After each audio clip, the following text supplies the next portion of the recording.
sitting in a unique position where you get to watch as an accelerator, see founders and see these companies at really the beginning stage. What have you learned about entrepreneurship, sitting kind of on the outside, being able to watch in?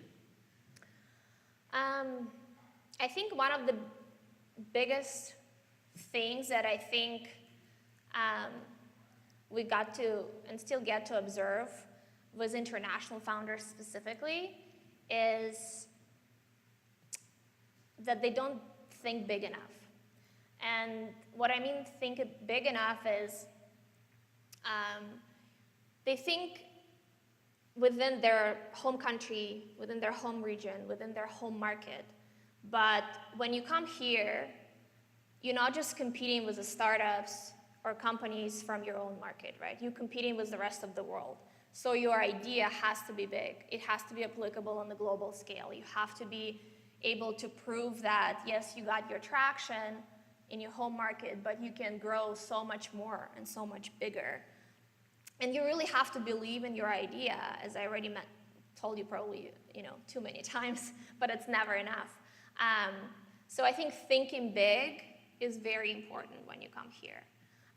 Because if you don't think big enough, the VC is not going to write you that check, because they essentially are in the business of returning money into their LPs, right? So they're not going to write you a check that's just going to work in a small local ecosystem, because it's just not going to scale and not going to bring them revenue. So I think thinking big is one of the most important things that you can do, especially given different backgrounds, like cultural differences, but it's very essential.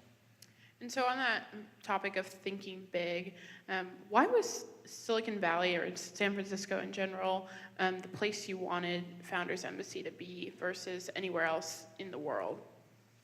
Yeah, that's a good question, but I think for us it's a pretty easy answer. The culture of Silicon Valley is so different than anywhere else.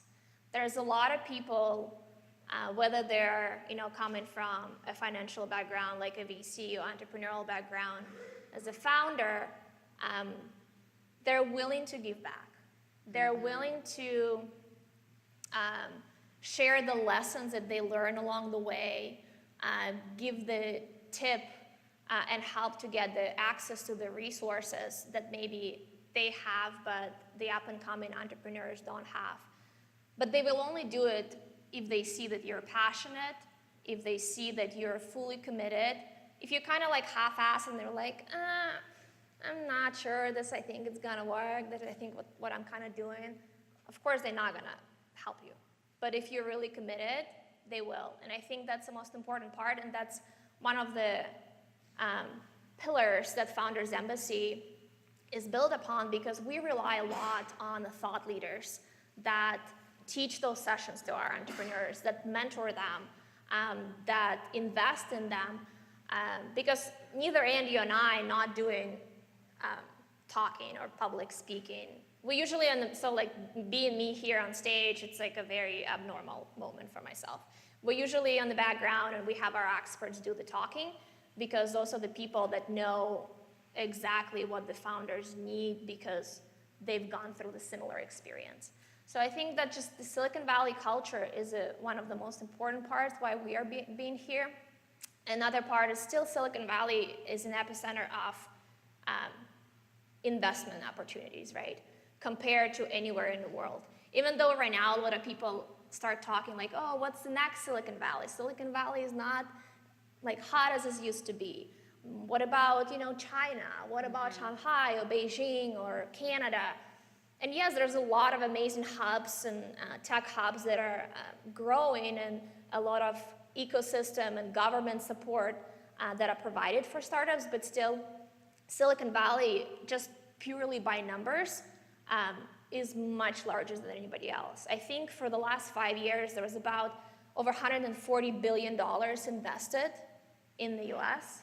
And the second largest market is Beijing, which is 50% less, it's about $70 billion. So it's growing, but the gap is still huge. Yeah. And just by building, and it's not just about money, right? It took a long time for Silicon Valley to become Silicon Valley. And that cultural aspect, I think, is just the core of it. Exactly. And then